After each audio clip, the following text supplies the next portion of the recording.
नमस्कार, स्वागत है आप सभी लोगों का सेट नंबर 455 के उत्तराखंड और हिंदी के सॉल्यूशन के साथ। चलिए शुरू करते हैं। क्वेश्चन नंबर फर्स्ट है हमारे पास, निम्न में से देवनागरी लिपि का सही विकास क्रम है।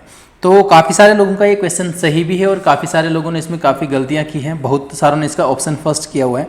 तो ध्यान रखना, इसका जो ऑप्शन सेकंड है वो आपका सही है। यहाँ पर सबसे पहले कौन सा है, ब्राह्मी लिपि। ब्राह्मी लिपि से विकास हुआ किसका, गुप्त का, उसके बाद सिद्ध मातृका, फिर कुटिल, नागरी और देवनागरी। देखो इसको इस प्रकार से भी याद रख सकते हो, बागु सिकु नादे, बागु सिकु नादे। ब्राह्मी हो जाएगी, गुप्त हो जाएगी, सिद्ध मातृका, कुटिल, नागरी और देवनागरी। ठीक है, बाकी एक बेसिक चीज़ है, ये आपको याद होनी चाहिए। नेक्स्ट चलते हैं, सेकंड क्वेश्चन है हमारे पास, जिन ध्वनियों के उच्चारण के समय हवा मुंह से बिना रुकावट के निकलती है कहलाते हैं। तो वे ध्वनियाँ आपके पास कहलाती हैं स्वर ध्वनियाँ। ठीक है, अगर स्वर की आप परिभाषा पढ़ोगे तो स्वर की परिभाषा सीधे सीधे ये मिलती है कि जिनके उच्चारण में क्या है, बिना रुकावट के मुंह से वायु बाहर आए, और जिनके उच्चारण में वायु रुकावट के साथ आती है वो हो जाएंगे आपके व्यंजन। बाकी अल्पप्राण और महाप्राण व्यंजन, अल्पप्राण और महाप्राण व्यंजन के बारे में आप जानते हो। अल्पप्राण वो हो जाएंगे जिनके उच्चारण में कम जोर लगे या कम बल लगे, और महाप्राण क्या हो जाएंगे, जिनके उच्चारण में अधिक बल लगे। अगर देखा जाए प्रत्येक वर्ग के हिसाब से, क्योंकि जो वर्ग होगा वो होगा जैसे का वर्ग है तो का, ख, ग, घ और ग, ये सारी चीज़ें आपके पास है। मतलब प्रत्येक वर्ग में 5-5 वर्ण आपके पास होंगे, का वर्ग, फिर चा वर्ग, टा वर्ग, ता वर्ग, पा वर्ग के हिसाब से। तो यहाँ पर ध्यान रखना, इसका उच्चारण करोगे क, ख, ग, घ, ग। का की अपेक्षा अधिक बल लग रहा है किस पर, खा पर। गा की अपेक्षा अधिक लग रहा है घा पर। तो पहला, तीसरा और पांचवा, पहला, तीसरा और पांचवा जो वर्ण है ये आपके कम जोर के साथ उच्चारण हो रहा है इनका, तो ये हो जाएंगे अल्प प्राण, और दूसरा चौथा बचा ये हो जाएंगे आपके पास क्या, महाप्राण। अब अल्प प्राण में इनके साथ साथ आपका आ जाता है या, रा, ला और वा, और इसमें क्या आ जाएगा, सा, सा और हा, ये सब किसमें आ जाएगा, महाप्राण में आ जाएगा। चलिए अगला हमारे पास है क्वेश्चन नंबर थर्ड, निम्न में से शुद्ध वर्तनी वाला विकल्प है। तो शुद्ध वर्तनी अगर यहाँ पर देखा जाए तो ऑप्शन सेकंड सच्चिदानंद आपका यहाँ पर शुद्ध वर्तनी हो जाएगा। अगर किसी ने शरदोत्सव किया है तो मैं क्लास में आपको कई बार बता चुका हूँ, इसका होता है शरद प्लस उत्सव। अब शरत आपने व्यंजन संधि कभी अगर पढ़ी होगी तो आपको पता है कि व्यंजन संधि एक नियम बताता है कि फर्स्ट वर्ग, वो जो प्रथम वर्ण है इसका जो चेंज हो जाता है वो हो जाता है थर्ड में। तो ता का थर्ड क्या है, दा, दा, ता हलंत का दा हलंत हो जाएगा। अब हलंत कब हटेगा, जब उसके साथ कोई स्वर जुड़ेगा, तो दा हलंत हटेगा, ऊ मात्रा जुड़ जाएगी। तो ये शुद्ध कैसा होगा, शरदोत्सव। इस प्रकार से यहाँ पर आपका शुद्ध हो जाएगा। इसकी बात करेंगे दुष्कर की, तो दुष्कर ये हो जाएगा दुष्कर। दुष्कर का मीनिंग होता है कठिन कार्य।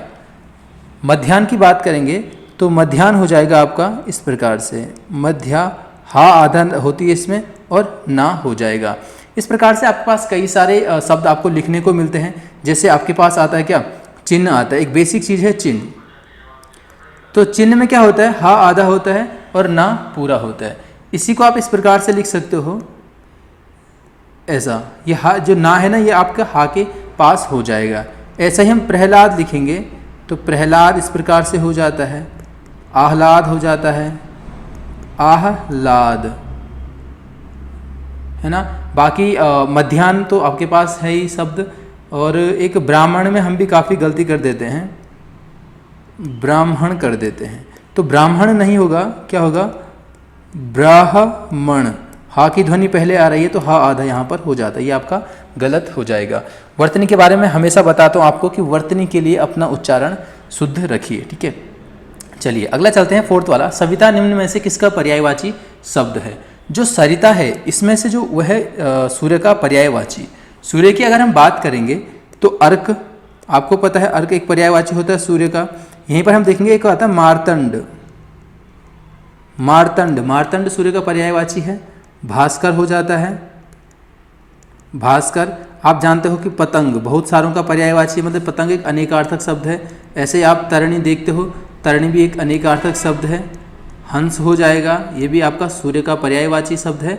और एक आता है आपके पास अंशुमाली। अंशुमाली, अंशु का मतलब किरणें और माली मतलब अंशु की माला धरे हुए, मतलब किरणों की माला। जो सूर्य है ना उसके चारों ओर से क्या जाएगी, किरणें आएंगी। सरस्वती की बात करेंगे सबसे पहले, तो सरस्वती का एक पर्यायवाची आपको ध्यान रखना कौन सा, भारती। बाकी वाक देवी, ये वाग देवी हो जाता है, वाग देवी, वागेश्वरी। वाग मतलब होता है वाणी, वाणी की देवी, है ना। बाकी वीणा पाणी आप जानते हो, शारदा आपको पता है। और यह एक ज्ञानदा, ये भी हो जाएगा वैसे, ज्ञानदा हो जाएगा। और महाश्वेता, महाश्वेता, ये सारे क्या हैं, सरस्वती के पर्यायवाची शब्द हैं। बात अगर सरिता की करें तो सरिता सबसे पहले आपको पता होना चाहिए कि सरिता जो है नदी का पर्यायवाची शब्द है। और नदी का हो जाएगा तटिनी, निम्नगा, तरंगिणी। तरंग मतलब लहर और तरंगिणी मतलब लहर वाली कोई, है ना। और निर्झरणी आता है एक, निर्झरणी, झरणी होगा, निर्झरणी। तो ये क्या हो जाएंगे आपके सरिता के यानी नदी के पर्यायवाची हो जाएंगे। बात अगर पृथ्वी की करेंगे, पृथ्वी का आपका वसुधा पता है ना, वसुधा।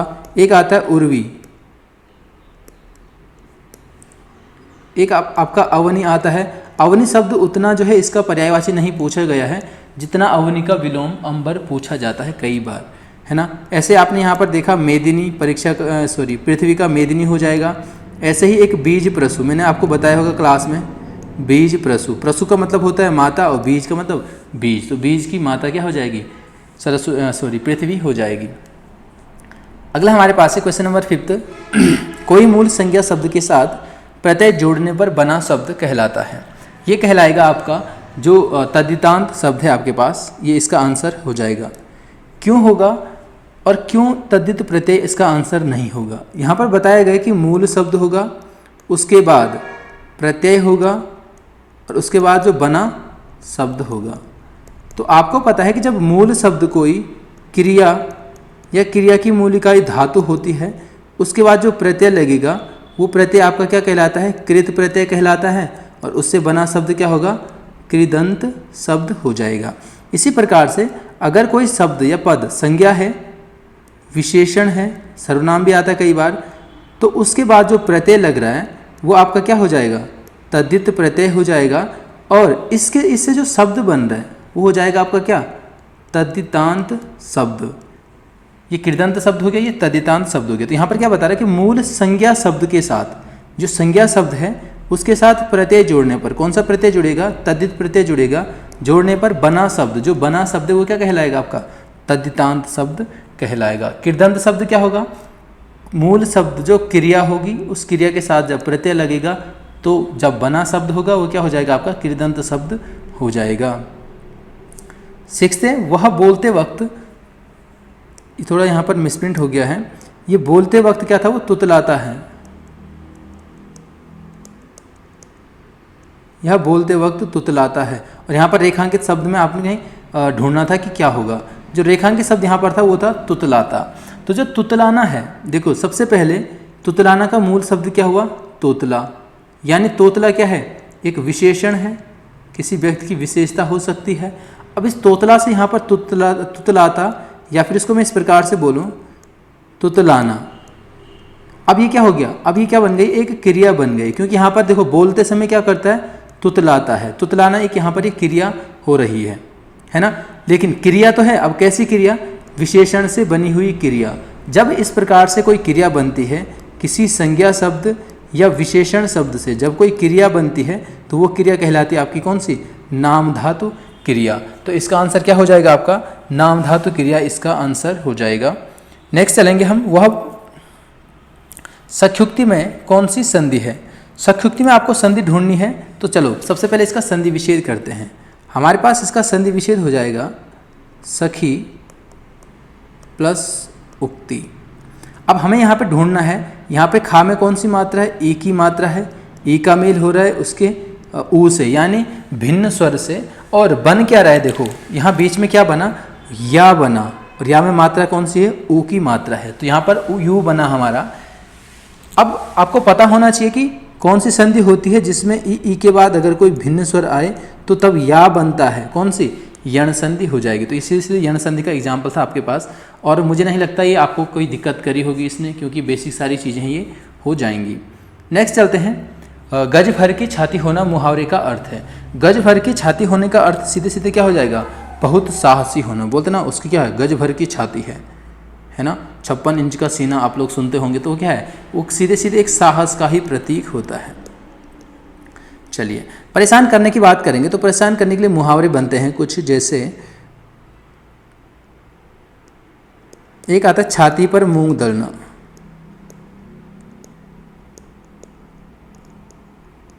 छाती पर मूंग दलना, ये परेशान करने के लिए है।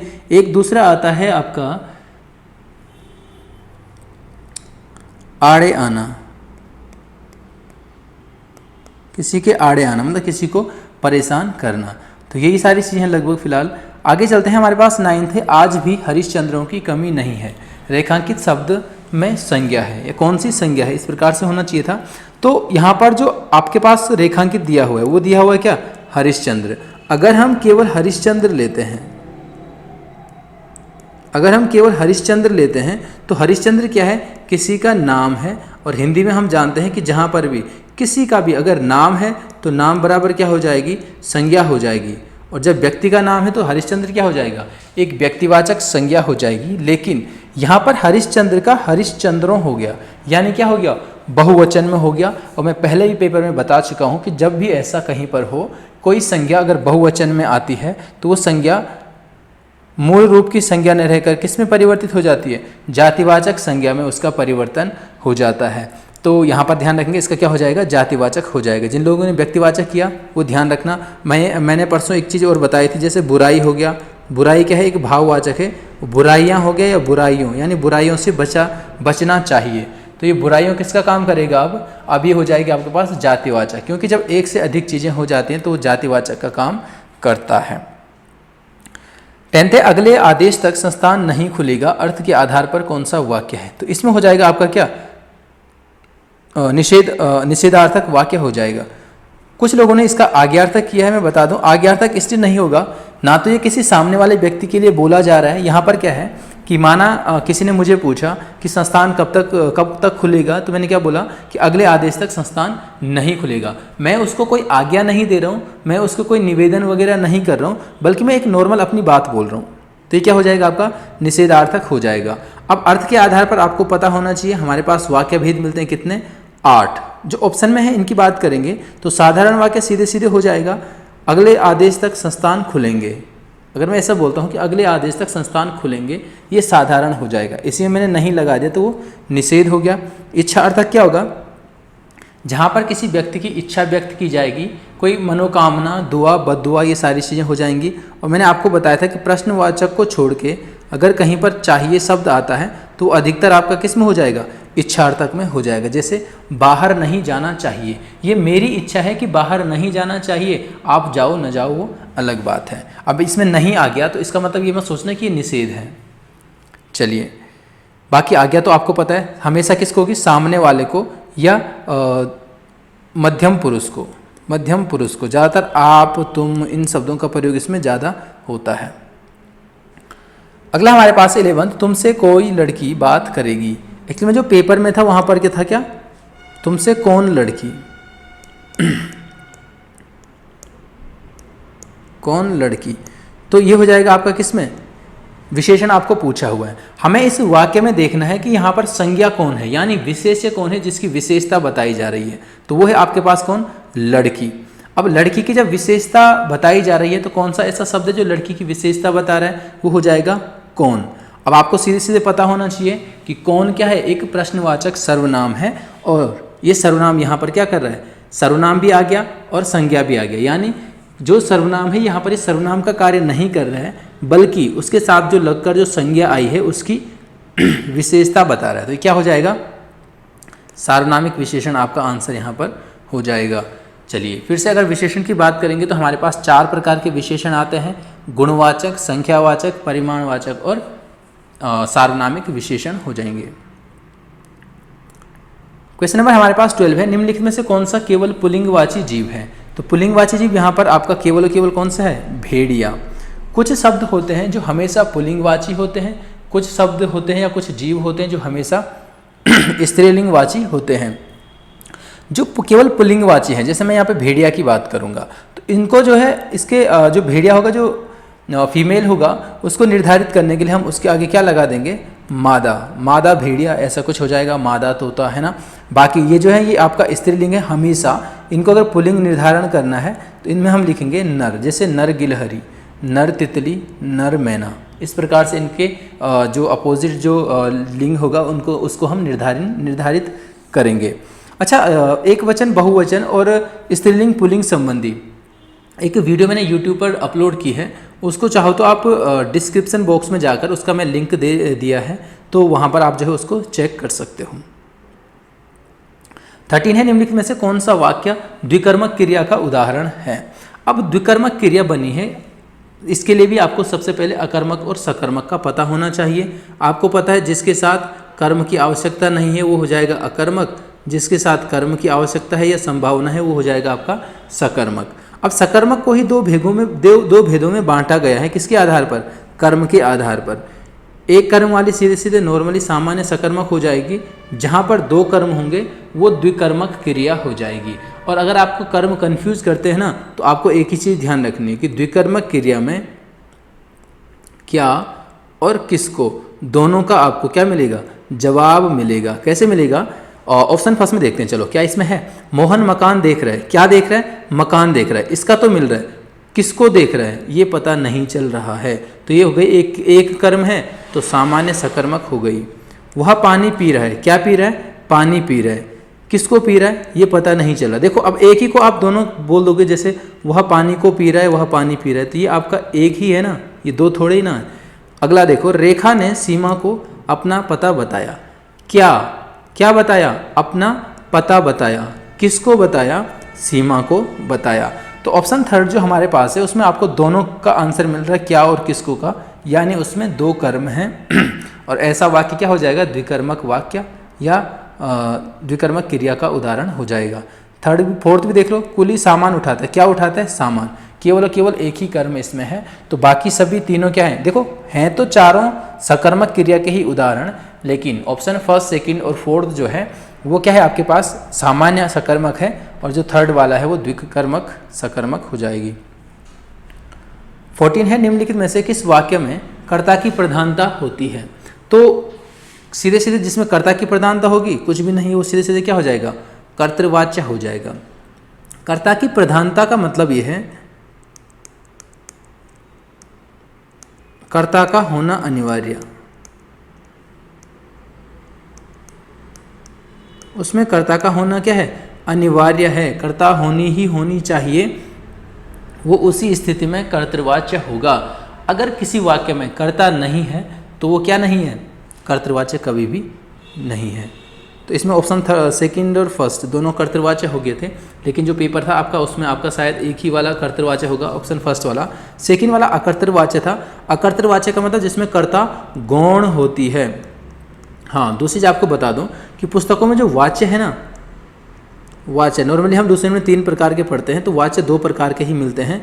एक मिलता है आपका कौन सा, कर्तृवाच्य, यानी जिसमें क्या हो, कर्ता की प्रधानता हो, और अगला मिलता है अकर्तृवाच्य, यानी जिसमें कर्ता क्या हो, गौण हो। कर्ता होगी भी तो उसका इतना ज़्यादा रोल नहीं होगा, लेकिन अगर नहीं होगी तो उससे वाक्य में कोई ज़्यादा फर्क नहीं पड़ने वाला है। अगला हमारे पास 15 है, वी उपसर्ग का अर्थ है। तो वी उपसर्ग का अर्थ यहाँ पर दोनों हो जाएंगे। इससे बने कुछ शब्द देख लेते हैं। जैसे हमारे पास मिलता है वी प्लस ज्ञान, एक मिलता है हमारे पास वी प्लस देश। ठीक है, अब वी प्लस ज्ञान, विज्ञान। विज्ञान की आप परिभाषा बचपन से पढ़ते आए हैं क्या, कि विशेष ज्ञान, ये विशेष ज्ञान कराने वाली शाखा विज्ञान हो जाएगी। तो यहाँ पर वी का अर्थ है क्या, विशेष, और वी प्लस देश, देश से वी मतलब अलग, तो यहाँ पर ये अलगाव का बोध करा रहा है। ठीक है, तो ये प्रकार का हो जाएगा यहाँ पर क्या, वी उपसर्ग के अर्थ हो जाएंगे दोनों। 16 पे आते हैं, वे अव्यय जो पदों, पदबंधों और उपवाक्यों को जोड़ते हैं कहलाते हैं। ये आपका आंसर हो जाएगा सीधे सीधे यहाँ पर समुच्चय बोधक अव्यय। अव्यय तो आपको पता है जिन पर क्या है क्रिया कर्ता के लिंग वचन कर्म या काल का कोई प्रभाव उस पर नहीं पड़ता है, वो अव्यय हो जाते हैं। और यहाँ पर 1 2 3 चौथा आपका यहाँ पर एक आ सकता है क्या, क्रिया विशेषण। और फिर से मैं वही पुरानी एनसीईआरटी की बात करता रहता हूँ, तो उसमें जो 5वां है वो है आपका निपात। उसमें 5 दिए हुए हैं अव्यय के भेद। संबंध की बात करेंगे तो संबंध जो होगा, जो अव्यय होगा वो पूर्व पद के साथ अन्य पद का क्या बताएगा, अन्य का संबंध बताएगा। और उसमें आपका क्या होगा ज़्यादातर, जैसे परसर्ग के साथ होगा, से, के, ये चीज़ें ज़्यादा होंगी। जैसे वह पिताजी के साथ, उसके घर से पीछे, कहाँ से पीछे, घर से। तो वो संबंध आपको ये सारी चीज़ें आपको बता रही हैं। जैसे किसी के पीछे, के आगे, के साथ, ये सारी चीज़ें क्या हो जाएंगी आपका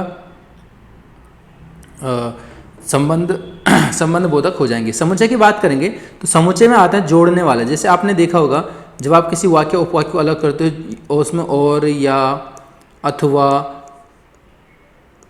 क्योंकि, ये सारे शब्द आपको मिलते हैं, तो ये क्या हो जाएंगे आपका समुच्चय बोधक। समुच्चय का मतलब याद रखना जोड़ना होता है। विस्मयादि बोधक जो पद होते हैं जहाँ पर मनोभाव होते हैं, वाह हो गया, संबोधन के लिए कुछ चीज़ें होती हैं, वहाँ पर ये सारी चीज़ें आपको आती हैं। क्रिया विशेषण आपको पता है। और निपात देखो क्या होता है कि कोई अव्यय जिस पर अन्य वाक्य में प्रयुक्त अन्य पदों की अपेक्षा अधिक बल लगता है। जैसे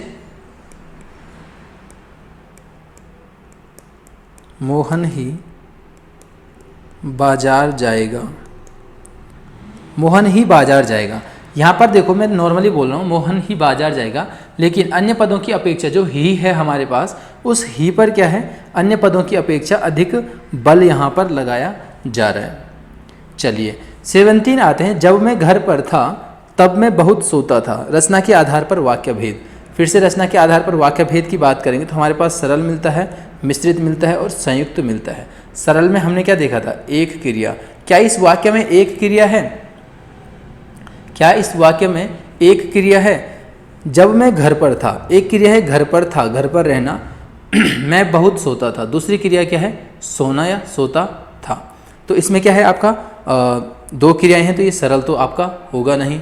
बात करते हैं अब दूसरों की, संयुक्त और मिश्र की, क्योंकि संयुक्त और मिश्र में क्या होते हैं, दोनों में 2-2 क्रियाएं आपके पास होंगी, लेकिन मिश्र में एक दूसरे पर आश्रित होती हैं, संयुक्त में स्वतंत्र होती हैं। यहाँ पर जो हम बात करेंगे जब मैं घर पर था, अगर मैं इसको बोलता हूँ कि जब मैं घर पर था, क्या उसे कुछ चीज़ पता चल रही है कि तब क्या हुआ, नहीं पता चल रही है। इसका मतलब ये वाक्य क्या है, दूसरे पर निर्भर है, अपने आप में क्या है, ये पूरा नहीं है। तो दूसरा कौन इसका पूरा कर रहा है, तब मैं बहुत सोता था। तो एक दूसरे पर अगर वाक्य आश्रित हों तो वो वाक्य क्या हो जाएंगे, आपके मिश्रित वाक्य हो जाएंगे। और मिश्रित वाक्य आपको पता ही है ना। चलिए नेक्स्ट चलते हैं 18। मेंढक जोर से टर्राने लगी। वाक्य में क्रिया विशेषण का भेद। तो सबसे पहले देखिए, क्रिया विशेषण हमारे पास 4 प्रकार के होते हैं, 4 भेद होते हैं, जो चारों आपके पास दिए हुए हैं। अब इनमें क्या है, स्थान में, आंसर में अभी नहीं देखूंगा, स्थान में बताया जाता है कि क्रिया कहाँ संपन्न हुई, यानी किस स्थान पर संपन्न हुई। काल में बताया जाता है कि क्रिया कब संपन्न हुई। रीति में बताया जाता है कि क्रिया कैसे संपन्न हुई। और परिमाण में बताया जा रहा है कि क्रिया कितना या कितनी संपन्न हुई। इस वाक्य में देखो, मेंढक जोर से टर्राने लगे। हमारे पास क्रिया क्या है, टर्राने लगे, जोर से। अब जोर से इन चारों में से किसका जवाब मिल रहा है, कहाँ, जोर से नहीं, कब, जोर से, कैसे, जोर से। तो इसमें किसका जवाब मिल रहा है, कैसे का जवाब आपको मिल गया। तो कैसे मतलब रीतिवाचक, यानी जो जोर से है वो टर्राना क्रिया का क्या है, एक तरीका है उस क्रिया को संपन्न करने का।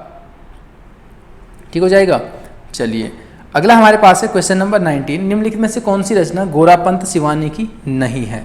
तो इनमें से जो गोरापंत सिवानी की जो रचना नहीं है वो माया सरोवर। माया सरोवर है आपका किसका, शैलेश मटियानी की। माया सरोवर है शैलेश मटियानी की, मायापुरी है आपका सिवानी की। तो इनको जो है आप इसमें दोनों रचनाएं हैं जो आपको ध्यान रखनी है सही से।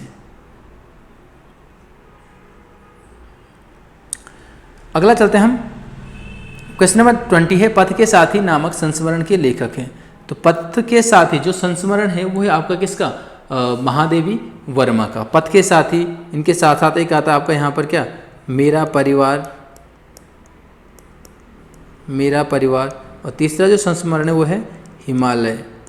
तो ये 3 संस्मरण है, ये आपको इनके ध्यान रखने के, इसके महादेवी वर्मा के। चलिए आज हम देखेंगे निराला की कुछ रचनाएं हैं, उनको जो है देख लेंगे हैं। सूर्यकांत त्रिपाठी निराला छायावाद के कवि हैं और इनका जन्म आपको दिया हुआ है यहाँ पर 11 फरवरी 1896, 15 अक्टूबर 1961 को इनका निधन हो गया था। काव्य स्मृति, काव्य संग्रह में आपको पता है जूही की कली इनकी कई बार पूछी जा चुकी है, और जूही की कली जो है मुक्तक छंद में लिखी मिलती है ना। बाकी सारी चीज़ें आपके पास हैं। और यहाँ पर एक अनामिका है और एक आता है आपके पास अनामिका द्वितीया। उस अनामिका द्वितीय में सरोज स्मृति और राम की शक्ति पूजा, दो ये जो कविताएं हैं इनका संकलन उसमें मिलता है, किसमें, अनामिका द्वितीय में। बाकी आपको यहाँ पर कुछ चीज़ें कन्फ्यूज भी करती हैं, जैसे आपके पास अणिमा है निराला का, अतिमा हो जाएगा तो वो क्या हो जाएगा, पंत का हो जाएगा। नए पत्ते निराला, नए युग के शत्रु किसका हो जाएगा, नए युग के शत्रु हो जाएगा मंगलेश डबराल के। उपन्यास हैं आपके पास, और आपके पास कहानी संग्रह। फिर से यहाँ पे जो निबंध है रविंद्र कविता कानन, यहाँ पर हम कई बार इसको क्लास में भी पूछ चुका हूँ कि जो कानन कुसुम है वो जयशंकर प्रसाद का है, और रविंद्र कविता कानन हो जाएगा किसका, सूर्यकांत त्रिपाठी निराला का। तो इसका स्क्रीनशॉट वगैरह ले लीजिए। अगला चलते हैं, हमारे पास क्वेश्चन नंबर 21 है। राष्ट्रीय ज्वाला समाचार पत्र का प्रकाशन, राष्ट्रीय ज्वाला नामक पत्र का प्रकाशन कहाँ से होता है, तो ये होता है आपका कहाँ से, दुगड्डा से। थोड़ा सा यहाँ पर मिसप्रिंट हो गया था, ये आपका क्या हो जाएगा, दुगड्डा। दुगड्डा आपका पौड़ी में है। दुगड्डा से बात करेंगे तो एक आपका दूसरा यहाँ से मिलता है, कौन सा, अंतर ज्वाला। अंतर ज्वाला, इसका प्रकाशन भी आपका दुगड्डा से होता है। पिथौरागढ़ की बात करेंगे तो यहाँ पर एक तो मिलता है क्या, आज का पहाड़। आज का पहाड़ ये मैं आपको बता चुका हूँ 1984 इसका प्रकाशन किया गया, और किसके द्वारा किया गया, बद्रीदत्त कसनियाल के द्वारा इसका प्रकाशन मिलता है। बात करेंगे अगर हम एक और की, तो यहाँ पिथौरागढ़ से एक मिलता है आपका कौन सा, हिमाल प्रसंग।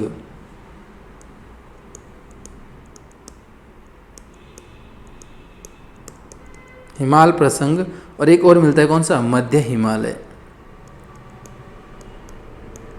यह आपके कहाँ से, पिथौरागढ़ से। नैनीताल की बात करेंगे तो नैनीताल से एक तो उत्तरा मिलता है, उत्तरा, और एक मिलता है क्या आपका, पहाड़ पत्रिका। पहाड़ पत्रिका के संपादक थे कौन, शेखर पाठक। 1983 में इन्होंने ये पत्रिका यहाँ से प्रारंभ की थी। देहरादून की बात करेंगे तो देहरादून में आपका मिलता है एक धाद संस्था में, धाद मिलता है, उत्तराखंड दर्शन मिलता है, पर्वतजन और युगवाणी मिलता है। युगवाणी के बारे में आपको बताया होगा कि 1941 दिया है परीक्षा वाणी में, लेकिन वो 47 है, इसको आप ध्यान रखेंगे। अगला हमारे पास है क्वेश्चन नंबर 22। किस टिहरी नरेश के समय रवाई को रियासत में जोड़ा गया, यानी रवाई को टिहरी रियासत में जोड़ा गया है। तो यहाँ पर जो टिहरी रियासत में रवाई को जोड़ा गया, वो जोड़ा गया सुदर्शन शाह के समय। और कब जोड़ा गया, 1824 में। रवाई में जो है रवाई क्षेत्र को भी टिहरी रियासत के अंतर्गत शामिल किया गया। टिहरी नरेश की बात करेंगे तो सबसे पहले ये टिहरी के प्रथम नरेश थे कौन, सुदर्शन शाह। टिहरी राजधानी की स्थापना आती है कई बार, तो इसकी जो है डेट भी आप ध्यान रखेंगे। ये आपको मिलता है कौन सा, 28 दिसंबर मिलता है 1815। टिहरी का यहाँ पर क्या हुआ था, टिहरी की स्थापना हुई थी। उसके बाद यहाँ पर आपको पता है कि ब्रिटिशों की सहायता से जो है गोरखों से आज़ाद कराया जाता है गढ़वाल को, उसमें आपका टिहरी रियासत भी शामिल था, है ना। तो उसके बाद यहाँ पर कुछ शर्तें वगैरह होती हैं ब्रिटिश सरकार के साथ, जब क्या करना पड़ता है, गढ़वाल का कुछ हिस्सा ब्रिटिशों को देना पड़ता है। स्थायी सनद की बात आए, स्थायी सनद मतलब जो समझौता हुआ था, जो ब्रिटिश सरकार ने स्थायी जो सनद दी थी, वो दी थी आपको क्या, यहाँ पर 4 मार्च 1820 को सुदर्शन शाह को स्थायी सनद सौंपी गई थी कि जो अलकनंदा का जो पश्चिमी तट होगा, पश्चिमी क्षेत्र होगा, वो आपका होगा, जो पूर्वी तट होगा वो पूर्वी तट वाला या पूर्वी भाग जो होगा अलकनंदा से, वो हो जाएगा किसका, ब्रिटिश गढ़वाल का हिस्सा हो जाएगा। इसके बाद यहाँ पर एक क्वेश्चन और बनता है कि टिहरी में पहला भूमि बंदोबस्त 23 में पहला भूमि बंदोबस्त आता है। और मूरक्राफ्ट एक यात्री था, मूरक्राफ्ट टिहरी कब पहुंचता है, तो 1820 एक डेट भी मिलती है कहीं पर कि 6 फरवरी 1820 को मूरक्राफ्ट कहाँ पहुंचता है, आपका टिहरी रियासत पहुंचता है। फिर सुदर्शन शाह के समय एक 1848 क्या आता है, पुराना दरबार यहाँ पर बना था। हाँ, एक चीज़ और बात है यहाँ पर कि जब ये दोनों भागों को बांटा गया था, मतलब एक ब्रिटिश गढ़वाल का हिस्सा बना था, एक टिहरी रियासत बना था। 1816 में जो गढ़वाल पर पहला जो गढ़वाल का भूमि बंदोबस्त होता है ट्रेल के द्वारा, उसमें जो है जो नागपुर परगना था, नागपुर परगना, उसको गढ़वाल यानी ब्रिटिश गढ़वाल और टिहरी रियासत का विभाजक स्थान यानी सीमा इसको माना जाता है, किसको, नागपुर परगना को। अगला हमारे पास 23 है, नानक सागर बांध किस नदी पर निर्मित है, तो ये हो जाएगा आपका किस पर, नंधौर नदी पर।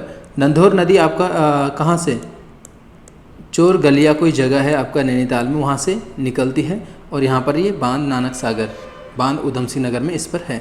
गोला नदी की बात करें तो गोला भी नैनीताल के ही किससे, पहाड़ पानी स्थान से निकलती है। बाकरा नदी की बात करेंगे तो ये भी नैनीताल से निकलती है और इस पर आपका कौन सा जलाशय है, हरिपुरा जलाशय स्थित है। फीका नदी की बात करेंगे, अगर आपने फीका नदी के बारे में सुना है, ये भी आपका यूएसएन यानी उधम सिंह नगर में स्थित है। अगला हमारे पास 24 है, बद्रीदत्त पांडे का जन्म किस स्थान पर हुआ। बद्रीदत्त पांडे जी का जन्म हुआ था आपका कनखल हरिद्वार में और फरवरी 1882 में इनका जन्म हुआ था और 1965 में जो है इनका देहांत हुआ था, किसका, बद्रीदत्त पांडे जी का। इन्होंने एक पुस्तक लिखी कुमाऊँ का इतिहास। बाकी आपको पता है कि 1913 में अल्मोड़ा जो वो है क्या, अल्मोड़ा अखबार, उसका संपादन इन्होंने शुरू किया था। 1917-18 में जब ये बंद हो गया था तो 18 में इन्होंने शक्ति का भी प्रकाशन शुरू किया, ये मैं आपको बता चुका हूँ। कुली बिगार आंदोलन में इनकी जो है बहुत महत्वपूर्ण इनका योगदान माना जाता है, इसलिए इनको कुमाऊँ केसरी, कुमाऊँ का शेर भी कहा गया है। अगला हमारे पास 25 है, बंपा मलारी जेलम नामक स्थल किस नदी के तट पर स्थित है। यह आपका किसमें, पश्चिमी धौली गंगा। पश्चिमी धौली गंगा, ठीक है, आपने तुक्का थोड़ा बहुत अच्छा मारा कि बंपा, मलारी और जेलम, इनमें से जो मलारी है वो आपको पता है कि मलारी कहाँ पर है, चमोली में स्थित है। तो पूर्वी धौली तो हो नहीं सकती क्योंकि पूर्वी धौली कहाँ पर है, आपका पिथौरागढ़ में प्रवाहित होती है। पिंडर और पश्चिमी धौली में से इसका आंसर हो सकता है मंदाकिनी, फिर से आपको पता ही आपका रुद्रप्रयाग में बहती है। तो इसका आंसर बहुत सारे लोगों ने पिंडर दिया है, ठीक है, अनुमान 50-50 में। तो इसका सही आंसर है आपका क्या, पश्चिमी धौली गंगा इसका आंसर हो जाएगी। पिंडर के तट पर अगर बात करेंगे हम तो हमें एक स्थान मिलता है, कौन सा, खाती मिलता है, नंदकेसरी, खाती हो गया, नंदकेसरी, थराली, नारायण बगड़, ये सारे आपको कहाँ पर है, पिंडर नदी के तट पर मिलेंगे। नेक्स्ट 26, राज्य का सबसे छोटा राष्ट्रीय उद्यान, इसको राष्ट्रीय होना था, यहाँ पर राष्ट्रीय उद्यान है। तो सबसे छोटा जो राष्ट्रीय उद्यान है वो है आपका फूलों की घाटी राष्ट्रीय उद्यान। बहुत सारा अगर इसको मसूरी वन्यजीव विहार किया। सबसे पहले इनका मैं क्षेत्रफल आपको बता दूं कि मसूरी का है तो वैसे कितना 1082, लेकिन ये राष्ट्रीय उद्यान नहीं है, ये क्या है, एक वन्यजीव विहार है, एक अभयारण्य है आपका। तो सबसे छोटा अभयारण्य अगर तब आपका मसूरी हो जाएगा।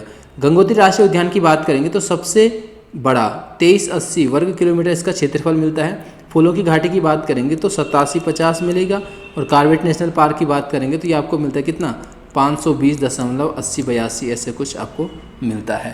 तो ये हो जाएगा आपका किसका, कार्बेट नेशनल पार्क का। चलो एक छोटी सी ट्रिक देखते हैं। एक ट्रिक छोटी सी है कि गंगा रानी का बेटा गोविंद फूल लाया।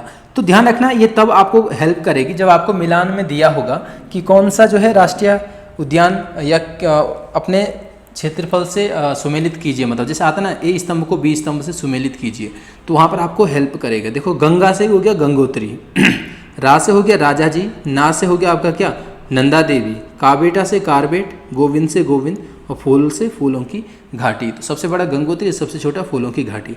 इस तरीके से इनका क्रम है, तो आप इनको याद रख सकते हो या देख सकते हो। 27 है, हिमालय साक्षी है के रचनाकार हैं। हिमालय साक्षी है रचना के रचनाकार हैं महावीर प्रसाद गैरोला। बात करेंगे निसंग की, निसंग की एक रचना भी मिलती है, कौन सा, भीड़ साक्षी है, और हिमांशु जोशी की रचना मिलती है आपकी क्या, समय साक्षी है। तो आपको इन चीज़ों को ध्यान रखना, इनमें ध्यान रखेंगे आप। समय साक्षी है, मतलब सॉरी, भीड़ साक्षी है, तो भीड़ आपको पता है निसंग क्या है, एक राजनेता है, उनके साथ तो भीड़ ही रहेगी, तो क्या है, भीड़ साक्षी है। बाकी आप देख लेना। 28 है, मदनचंद्र भट्ट के द्वारा किस वर्ष सुमेरु संग्रहालय स्थापित किया गया? इसका आंसर है 1966। मदनचंद्र भट्ट के द्वारा 1966 में सुमेरु संग्रहालय स्थापित किया जाता है। ऑप्शन फर्स्ट 1970 अगर आता है तो सेनापानी का बौद्ध स्तूप, सेनापानी आपका चंपावत में है, सेनापानी का बौद्ध स्तूप इन्होंने खोजा है। और एक लघु ओइमार आता है, देखो लघु ओइमार के शैल चित्र, अब मुझे नहीं पता कि ये शैल चित्र हैं कहाँ पर, लेकिन कुमाऊं क्षेत्र में ही मिलते हैं। हो सकता है लघु ओइडियार को लघु ओइमार लिखा होगा, लेकिन वहाँ पर हमें कुछ और नाम मिलता है एमपी जोशी का, तो इसको जो है इसी प्रकार से देखो। फिलहाल 1979 की बात करेंगे तो 79 में आपका पर्वतीय इतिहास परिषद मिलता है, पर्वतीय इतिहास परिषद मिलता है। और इसकी स्थापना कहाँ पर की गई थी? आपका नैनीताल में की गई थी मदनचंद्र भट्ट के द्वारा। अगला हमारे पास क्वेश्चन नंबर 29 है, किस विद्वान ने गुमानी पंथ को कूर्मांचल का प्राचीन कवि माना है? तो ये माना है किसने? जॉर्ज ग्रियर्सन ने। जॉर्ज ग्रियर्सन ने जो है, आपने देखा होगा कि हिंदी भाषा में इनका काफ़ी चीज़ें आती हैं, हिंदी में काफ़ी क्वेश्चन आते हैं कि किस भाषा को क्या कहा, किसको क्या कहा। इनकी एक पुस्तक मिलती है आपका लिंग्विस्टिक स्टडी ऑफ इंडिया, एक ऐसा कुछ पुस्तक मिलती है, उसमें इन्होंने जो गुमानी पंथ है उनको कूर्मांचल का प्राचीन कवि माना है। गुमानी पंथ की अगर हम बात करेंगे तो लोकरत्न, इनका जो है नाम मिलता है लोकरत्न। और ये जो है यहाँ से कुछ क्वेश्चन आते हैं कि किस टिहरी नरेश के दरबार में इनको शरण प्राप्त हुई, या फिर हाँ ठीक है, तो ये मिली किससे, किसको? सुदर्शन शाह, जो टिहरी नरेश सुदर्शन शाह थे उनके दरबार में इनको जो है आश्रय प्राप्त हुआ था। और एक इनकी रचना मिलती है सुरगंग तटी रसखान मही धनकोश भरी, तो उससे माना जाता है सुरगंग तटी रसखान मही धनकोश भरी, तो तब जाके इन्होंने अंत से 3-3 शब्द लिए थे, तब जाके टिहरी का नामकरण भी इन्होंने किया था। चलिए अगला हमारे पास 30 है, 2016 में किस देश की सहायता से देवस्थल में एशिया की सबसे बड़ी दूरबीन स्थापित की गई? ये दूरबीन आपका जो है ये बेल्जियम की सहायता से स्थापित की गई है। कहाँ पर? देवस्थल। और देवस्थल आपको पता होना चाहिए कहाँ पर है, आपका नैनीताल में स्थित है। अगला हमारे पास है, टिहरी बांध को किस स्थानीय नाम से जाना जाता है? इसका स्थानीय नाम है सुमन सागर। अगर बात करेंगे स्वामी रामतीर्थ सागर की, तो ये इसका मिलता है क्या? आधिकारिक नाम, इसका आधिकारिक नाम मिलता है स्वामी रामतीर्थ सागर। टिहरी परियोजना की अगर हम बात करेंगे तो सबसे पहले 1972 में इसको जो है योजना आयोग की स्वीकृति मिली थी, और ये कितने मेगावाट की थी? 600 मेगावाट की एक परियोजना थी। उसके बाद क्या हुआ कि 76 में इसको रूस का 86 में इसको रूस का सहयोग प्राप्त होता है। मिखाइल गार्बाचोव रूस के राष्ट्रपति वो यहाँ पर आते हैं, और उसके बाद ये परियोजना कितनी हो जाती है? 600 से बढ़कर 2400 मेगावाट की हो जाती है। 3 परियोजनाओं में है, एक टिहरी पंप स्टोरेज प्लांट है, टिहरी प्रोजेक्ट है, और 400 मेगावाट की कौन सी है? कोटेश्वर बांध या कोटेश्वर परियोजना यहाँ पर शामिल है। उसके बाद 88 से क्वेश्चन आते हैं, टीएचडीसी की स्थापना हुई थी। 89 में टीएचडीसी को डैम का कार्यभार सौंपा गया, और 90 में टीएचडीसी को ही जो लोग यहाँ से क्या होते विस्थापित हो रहे थे उनका काम भी इसको सौंपा गया है। और आता है कि 2006 में क्या हुआ? राष्ट्र को इसकी पहली यूनिट राष्ट्र को समर्पित हुई थी। चलिए अगला हमारे पास क्वेश्चन नंबर 32 है, तकलाकोट तथा गुंजी व्यापारिक मंडी किस जनपद में स्थित है? ये आपका पिथौरागढ़ में स्थित है, तकलाकोट और गुंजी मंडी। यहाँ पर एक चंपावत में जो वर्तमान में टनकपुर क्षेत्र है, टनकपुर क्षेत्र, यहाँ पर बीरमदेव मंडी थी, बीरमदेव मंडी कोई जगह यहाँ पर बीरमदेव मंडी थी, जो व्यापार वगैरह यहाँ से किया जाता था। ये आपका कहाँ पर था? टनकपुर, वर्तमान टनकपुर में। आपको पता होगा कि 1867 में नैनीताल चंपावत के क्षेत्र में जो है भूस्खलन आता है, उस भूस्खलन में ये मंडी पूरी तरह से क्या हो गई थी? समाप्त हो गई थी। तो उसके बाद यहाँ पर टनकपुर बसाया गया है। 33 कोट भ्रामरी देवी का मंदिर किस जनपद में स्थित है? कोट भ्रामरी आपका बागेश्वर में। ध्यान रखना, इसी कोट भ्रामरी को कोट माई के नाम से भी जाना जाता है। अल्मोड़ा में मैंने आपको बताया होगा कोट कांगड़ा देवी मिलती है, कोट कांगड़ा देवी। और रुद्रप्रयाग में मिलता है आपको कौन सा मंदिर? कोट माहेश्वरी। अब मैंने फिर से आपको ये भी बता चुका हूँ कि देखो चीज़ें आपके पास बहुत सारी हैं, मंदिर आपको क्या पता एक नाम से कुछ और भी मंदिर मिल जाएं, लेकिन इन सब से जो महत्वपूर्ण है वो है आपका बागेश्वर वाला कोट माई और कोट भ्रामरी, जो कत्यूरी शासकों की अधिष्ठात्री देवी के रूप में भी जिसकी पूजा की जाती है। नेक्स्ट है हमारे पास 34 बाल गंगा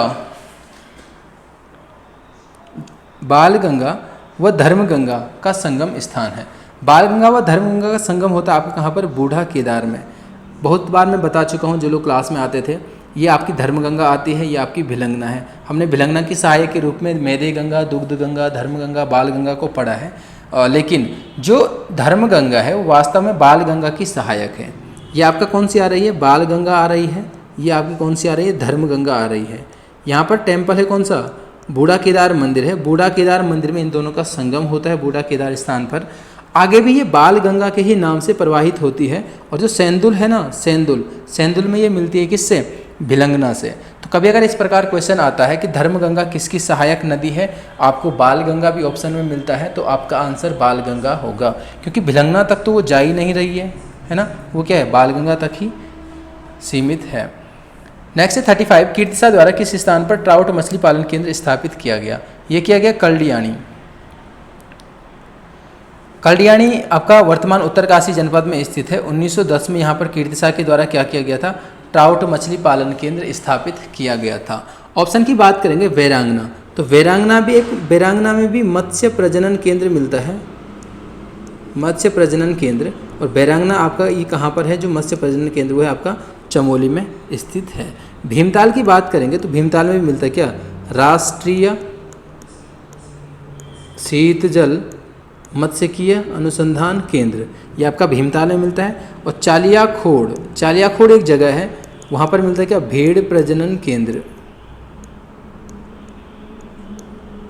प्रजनन केंद्र आपका कहाँ पर है, चालियाखोड़। और अगर ये जनपद आता है तो ये आपका रुद्रप्रयाग यानी जो तुंगनाथ है उसके आसपास ये मिलता है।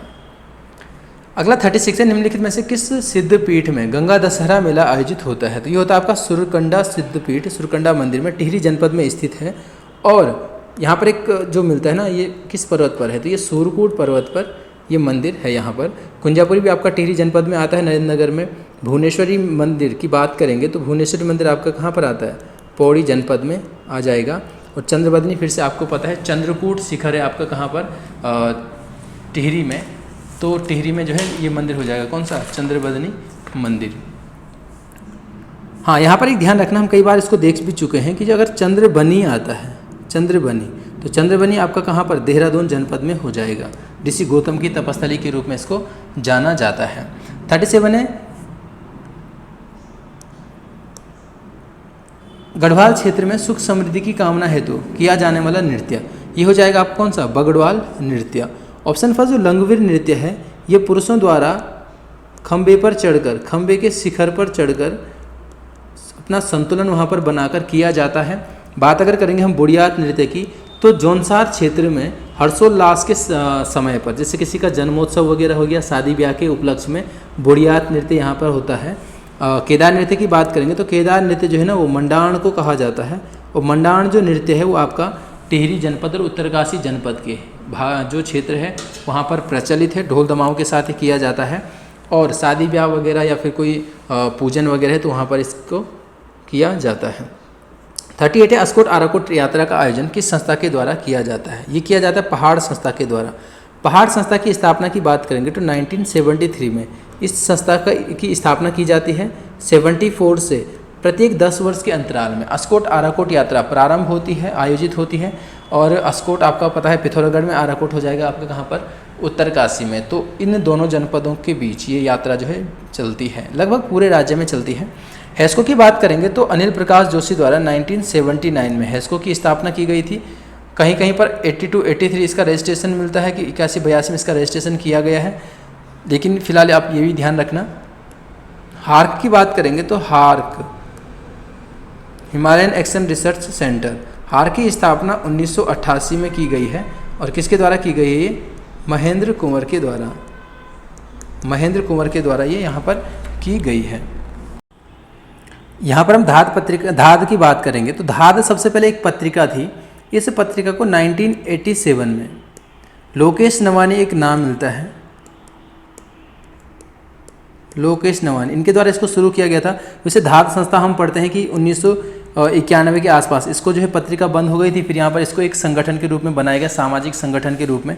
लेकिन धात संस्था में अगर हम नाम पढ़ते हैं तो हम किसका पढ़ते हैं, सुरेंद्र सिंह पांगती का नाम पढ़ते हैं। लेकिन जो पत्रिका थी वो लोकेश नवानी के द्वारा शुरू की गई एक मासिक पत्रिका है 87 में, बीच में ये बंद हो गई थी। तो उसके बाद इसको फिर से 2015 में इसको फिर से शुरू किया गया। कोई गणेश खुगसाल जी हैं, गणेश खुगसाल, उनके द्वारा इसको पुनः से शुरू किया गया है। अगला हमारे पास 39 है, किस नदी उपत्यका को धान का कटोरा गेवाड़ बोरा के रूप में प्रचलित माना जाता है। तो ये नदी हो जाएगी आपकी कौन सी, कोसी नदी हो जाएगी। कोसी नदी जो है ना कुमाऊं में, इसको धान का कटोरा, इसका जो बेसिन है कोसी नदी का, उसको धान का कटोरा के रूप में भी जाना जाता है। राष्ट्रीय स्तर पर बात करेंगे ना, एक क्वेश्चन आ चुका है, धान के उत्पादन के लिए कौन सा क्षेत्र भारत में सबसे प्रसिद्ध है। तो जो कृष्णा गोदावरी का जो क्षेत्र है, कृष्णा गोदावरी का जो क्षेत्र है वो धान उत्पादन के लिए क्या है, प्रसिद्ध है राष्ट्रीय स्तर पर या देश के स्तर पर। 39 है, सिलियारा में नवजीवन आश्रम की स्थापना किसके द्वारा की गई। नवजीवन आश्रम अगर यहाँ पर बात करते हैं हम तो सुंदरलाल बहुगुणा, और यहीं पर मिलता है नाम किसका, विमला बहुगुणा, इनके द्वारा। सिलियारा आपका टिहरी में स्थित है। 1954-55 में इसका जो है गठन किया गया है, 1954-55 के आसपास। स्वामी मनमथन की बात करेंगे तो 27 दिसंबर 1977 में स्वामी मनमथन के द्वारा क्या किया गया था, भुवनेश्वरी महिला आश्रम अंजनी से टिहरी में इसकी स्थापना की गई थी। सतपाल महाराज से एक क्वेश्चन आता है, कौन सा, मानव उत्थान सेवा समिति 1975 के आसपास मानव उत्थान सेवा समिति जो है यहाँ पर बनी थी। चंडी प्रसाद भट्ट की बात करेंगे तो इनके द्वारा एक दसोली ग्राम मंडल, दसोली स्वराज मंडल आता है 1964 वाला। एक मिलता है कौन सा, डालियों का दगड़िया, एक संस्था मिलती है, उसकी देखो डेट कुछ नहीं है, बहुत सारे लोग उसको 1964 मानते हैं, लेकिन ऐसा उसकी कोई स्पेशल कोई डेट कंफर्म नहीं है। 41 है, किस वर्ष गढ़वाल विश्वविद्यालय ने भरत मंदिर का उत्खनन किया। ये किया था 1982 में। 1982 में भरत मंदिर आपका ऋषिकेश में स्थित है। 1982 में इसका उत्खनन किया जाता है गढ़वाल विश्वविद्यालय के द्वारा, और यहाँ से यक्षिणी की प्रतिमाएं जो है प्राप्त होती हैं। 83 की बात करेंगे तो 1900 नहीं होगा, ये 1800 नहीं होगा, 1983 में हरिद्वार स्थित भारत माता मंदिर बनाया जाता है। ये मंदिर बनाया जाता है किसके द्वारा, स्वामी सत्यमित्रानंद के द्वारा ये मंदिर यहाँ पर स्थापित किया जाता है। 42 है, 1936 में किसकी सहायता से मसूरी में पहली क्राइस्ट चर्च का निर्माण किया गया। ये किया गया आपका किसका, कैप्टन रेनी टेलर के द्वारा। चारों ऑप्शन से यहाँ पर कुछ क्वेश्चन बनते हैं। विलियम टेलर के द्वारा 1858 में नैनीताल में प्रथम मेथोडिस्ट चर्च का गठन, यहाँ मेथोडिस्ट चर्च की स्थापना की गई है। हैरी बर्जर की बात करें तो 1864 में हम पढ़ते हैं क्या, नैनीताल में क्या, विदेशी आलू की खेती इनके द्वारा की जाती है। कैप्टन रीपर की बात अगर करेंगे तो 1808 में इन्होंने देहरादून की खोज की थी। 1808 में ब्रिटिश सरकार के द्वारा एक दल भेजा जाता है गंगा नदी के जो उद्गम है उसका पता लगाने के लिए। तो यहाँ पर क्या किया जाता है, इनके द्वारा उस दल का नेतृत्व किया जाता है, और इसी बीच देहरादून को एक गांव के रूप में खोजा जाता है।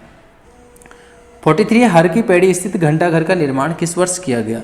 हर की पैड़ी स्थित घंटाघर का निर्माण आपका किया गया यहाँ पर 1938 में। हरिद्वार में हर की पैड़ी पर जो क्लॉक टावर है उसको 38 में बनाया गया है। यहाँ पर अगर देहरादून के क्लॉक टावर की बात करेंगे तो 1948 में हमें मिलता है आपका यहाँ पर क्या, 24 जुलाई 1948 इसका शिलान्यास किया गया था, और अक्टूबर 1953 में इसका जो है उद्घाटन किया गया था। जो शिलान्यास किया था वो तत्कालीन राज्यपाल थी हमारी कौन, सरोजनी नायडू, और इसका उद्घाटन अगर आता है तो शास्त्री जी के द्वारा इसका उद्घाटन किया गया था।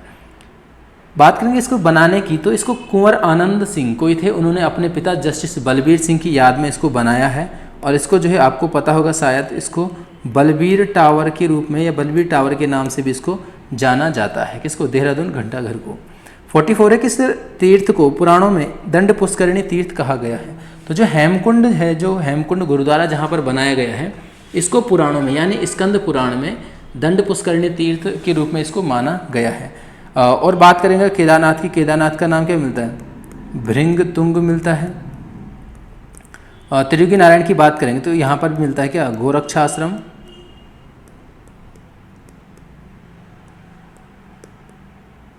गोरक्षाश्रम रक्षक तीर्थ के नाम से त्रियोगी नारायण का क्या होता है? उल्लेख मिलता है स्कंद पुराण में। 45 है, रानी सती का मंदिर कहाँ? रानी सती मंदिर कहाँ स्थित है? रानी सती मंदिर आपका देवप्रयाग में स्थित है। आपको पता है कि जयकीर्त शाह की 4 रानी यहाँ पर सती हुई थी उनके साथ, तो उन्हीं रानियों का ये मंदिर यहाँ पर बनाया गया है। चलिए, ज़्यादा कुछ नहीं यहाँ पर। देवप्रयाग में हमने एक रमणा देवी देखी थी, रमणा देवी का मंदिर। बाकी रघुनाथ मंदिर श्री भगवान श्री राम का, ये तो आपको पता ही है ना। चलिए, अगला आता है हमारे पास एशिया की पीठ के लेखक हैं। एशिया की पीठ, ये जो पुस्तक है एशिया की पीठ ही नहीं होगा, इसको थोड़ा सा मिसप्रिंट हो गया ये भी। एशिया की पीठ पर एक पुस्तक है, इसके लेखक है हमारे पास कौन? शेखर पाठक। और दूसरा नाम यहाँ पर मिलता है कौन सा? उमा भट्ट। शेखर पाठक और उमा भट्ट के द्वारा इसको लिखा गया है। अगर मैं बोलूँ कि जो एशिया की पीठ पर पुस्तक है ये किसकी जीवनी है, तो ध्यान रखना ये किसकी जीवनी है? आपका नैन सिंह रावत की। नैन सिंह रावत की जीवनी ये हमें मिलती है। बाकी मदनचंद भट्ट की बात करेंगे तो यहाँ पर इनका क्या मिलता है? हिमालय का इतिहास मिलता है। यशवंत सिंह कटोच का मिलता है उत्तराखंड का नवीन इतिहास। भजन सिंह की बात करेंगे तो इनका मिलता है आर्यों का आदि निवास मध्य हिमालय। और उसके साथ साथ बहुत सारी रचनाएं हैं। गढ़वाली सिंहनाद हो गया, यहाँ पर अमृत वर्षा हो गया, माता हो गया, माँ हो गया, मानी माता है इनका। और खुदेड़ बेटी एक रचना है इनकी, खुदेड़ बेटी, यह है किसकी? आपकी भजन सिंह की। एक खुदेड़ गीत आता है, अगर खुदेड़ गीत, तो खुदेड़ गीत हो जाएगा किसका? गोविंद चातक का। गोविंद चातक का हो जाएगा। चलिए नेक्स्ट चलते हैं 47। खेती खान के सूर्य मंदिर से किस चंद शासक, चंद्र हो गया ये, किस चंद शासक के ताम्रपत्र प्राप्त हुए हैं? खेती खान मंदिर, सबसे पहले जो खेती खान का सूर्य मंदिर है ये आपका चंपावत में स्थित है। और यहाँ से अगर हम बात करेंगे किस शासक के जो है यहाँ पर ताम्रपत्र मिलता है, तो ये मिलता है आपको किसका? भारती चंद का। ऐसे ही उदय चंद तो नहीं है, एक अभय चंद एक शासक मिलता है, अभय चंद का ताम्रपत्र मिलता है आपका कहाँ से? पंचायतन शिव मंदिर। पंचायतन शिव मंदिर, और पंचायतन शिव मंदिर आपका कहाँ पर है? चंपावत जनपद में स्थित है। देखो जो मंदिर पूछे जाते हैं ना पेपरों में, वो इसी प्रकार के कुछ मंदिर पूछे जाते हैं जहाँ से कुछ ना कुछ चीज़ें ऐतिहासिक कुछ साक्ष्य वगैरह प्राप्त होते हैं, तो इसको आप ध्यान रखना, ये काफ़ी महत्वपूर्ण हो जाता है। अगला हमारे पास है क्वेश्चन नंबर 48। काकभुसुंडी ताल किस जनपद में स्थित है? काकभुसुंडी ताल आपका चमोली में स्थित है। और यहीं पर आपको एक चीज़ और मिलती है, मछली ताल हो गया, है ना। चलिए कुछ चमोली के ही ताल देख लेते हैं आज। हमारे पास चमोली के कुछ ताल है यहाँ पर। बेदनी कुंड हो गया, रूपकुंड, हेमकुंड, होमकुंड, भेंकल ताल। अगर भेंक ताल आता है तो रुद्रप्रयाग में है। ब्रह्म ताल, अगर ब्रह्मी ताल आता है तो आपका कहाँ पर हो जाएगा? उत्तरकाशी में। बाराधारा सेम, ये एक यहाँ पर वेटलैंड्स करके है आर्द्रभूमि प्रकार की। सतोपंथ आपको पता है। तारा ताल, देखो जो तारा ताल है ना, ये आपका अपने पौड़ी में भी पड़ा होगा। कहाँ पर मिलता है ये आपका? जो उत्तराखंड का पामीर के रूप में हम जानते हैं कि इसको दूधातेली श्रेणी को, दूधातोली में ये मिलता है। देवताल, शाही कुंड भी इसका नाम मिलता है। दुग्ध ताल, ये भी हम वहीं पर पढ़ते हैं। रात पाथर ताल, वसुधारा ताल, मछली ताल, ग्यालदुंग, एक नंदी कुंड है, गुडियार और सांगल नाग ताल। देखो ये मैंने कहीं से ऐसे ही नहीं लिखे हैं, जो उत्तराखंड सरकार की जो वन रिपोर्ट है उसमें कुछ आर्द्र भूमियों का जिक्र मिलता है। तो चमोली जनपद के अंतर्गत इस प्रकार से कुछ आर्द्र भूमियाँ वहाँ पर मिलती हैं। 49 है, सेलोदय नामक पत्रिका का संपादन किसके द्वारा किया गया है? ये किया गया शिवानंद नोटियाल के द्वारा। अगर पत्र पत्रिकाओं की अगर हम बात करेंगे तो देवेंद्र मेवाड़ी की क्या मिलती है? किसान भारती, किसान भारती। बाकी शैलेश मटियानी का आपने जनपक्ष सुना होगा, जनपक्ष पत्रिका है इनकी। और दूसरी कौन सी है आपका? विकल्प पत्रिका का प्रकाशन, ये भी शैलेश मटियानी के द्वारा किया गया है। 50 किस पवार शासक ने कत्यूरों से स्वर्ण सिंहासन छीना था? तो ये छीना था आपका किसने? अजय पाल ने। पंवार शासक था अजयपाल 37वां नंबर का एक शासक था, जिसने आपके गढ़वाल को एक सूत्र में बांधने का कार्य किया। लगभग 48 कुछ यहाँ पर गढ़ थे जिनको विजित किया गया है। इनमें से जो महत्वपूर्ण कुछ गढ़ों का यहाँ पर उल्लेख मिलता है, एक मिलता है कंडारागढ़। कंडारागढ़ आपका कहाँ पर है? मंदाकिनी नदी उपत्यका में है, आपका रुद्रप्रयाग में। एक आपका गढ़तांगगढ़ मिलता है, गढ़तांगगढ़। गढ़तांगगढ़ जो आपका जाड़ गंगा है, जाड़ गंगा घाटी में ये मिलता है आपको।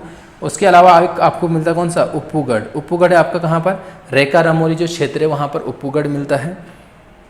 उप्पूगढ़ का जो प्रमुख जो गढ़पति था, जिसको जो है अजयपाल के द्वारा हराया जाता है, वो था कौन? कफू चौहान। और ऐसे ही आपने यहाँ पर कंडारागढ़ का भी देखा होगा, नरपति सिंह ऐसा कुछ मिलता है यहाँ पर। तो ये था आपका आज का उत्तराखंड और हिंदी का सॉल्यूशन। मिलेंगे जीएस के सॉल्यूशन के साथ। धन्यवाद।